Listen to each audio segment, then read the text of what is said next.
Salut à tous, c'est Tati Maryse. Aujourd'hui, je vous propose qu'on réalise une recette tellement rapide à faire qu'on aurait pu la faire en live. Si je vous dis banane jaune, saucisse fumée, tomate, ça vous évoque quoi? On va réaliser un ragoût de banane à la saucisse. C'est parti! Pour cette recette, vous choisissez la saucisse de votre choix. Je vous recommande toutefois une saucisse fumée pour donner beaucoup plus de goût à la recette. On va commencer par la trancher. Alors j'en fais des lamelles d'épaisseur moyenne, vous voyez à peu près un demi-centimètre. Et ces rondelles de saucisse, vous les ajoutez dans une poêle sans ajout de matière grasse pour les faire colorer. Pendant que ma saucisse va commencer à colorer et à libérer tout son gras, on va s'occuper des aromates. Bon, vous les connaissez déjà, on ne les présente plus. De l'oignon pour commencer. Comme je rajoute de l'oignon pays, un demi-oignon suffit amplement. L'oignon pays, on va également le trancher.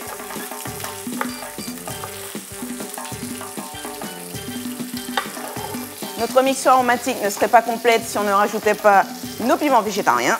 Et comme il s'agit d'un plat en sauce, j'en conserve les graines. Petit rappel pour ceux qui se demandent pourquoi on conserve les graines du piment végétarien, c'est dedans qu'il y a un maximum de saveur. Donc quand on fait des plats en sauce, je vous recommande de les conserver. On jette un petit coup d'œil à nos saucisses. Elles ont libéré leur gras, raison pour laquelle il n'est pas utile de mettre du gras au démarrage de la cuisson. Et là, on va les retourner.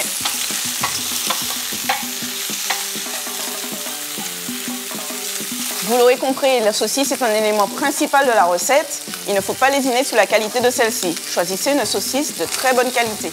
On poursuit la découpe de nos aromates avec le persil. Voilà.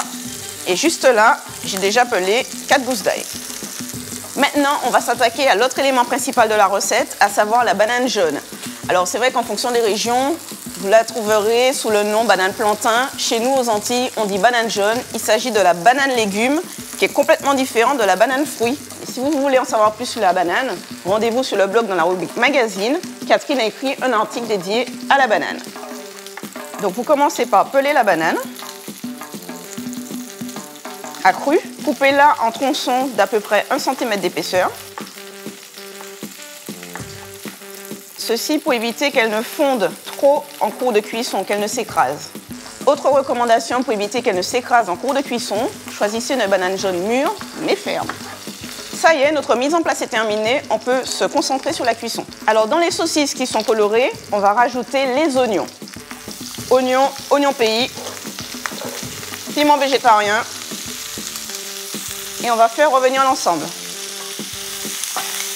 Et on y rajoute nos épices. Bouquet garni, 4 épices.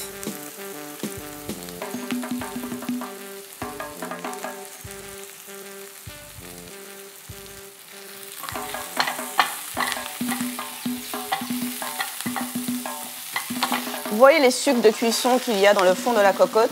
C'est ce qui va donner tout le bon goût à notre sauce. On va les décoller en utilisant de la tomate en boîte.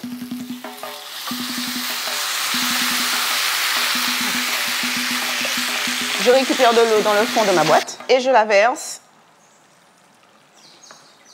dans le plat. Je poursuis l'assaisonnement en rajoutant le sel. Alors rappelez-vous que la saucisse en contient déjà. Je mets également du poivre et je vais presser mes gousses d'ail.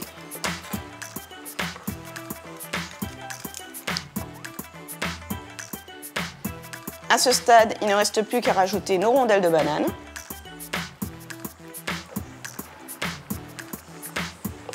Je mets déjà une partie du persil. L'autre moitié, je vais la mettre en fin de cuisson.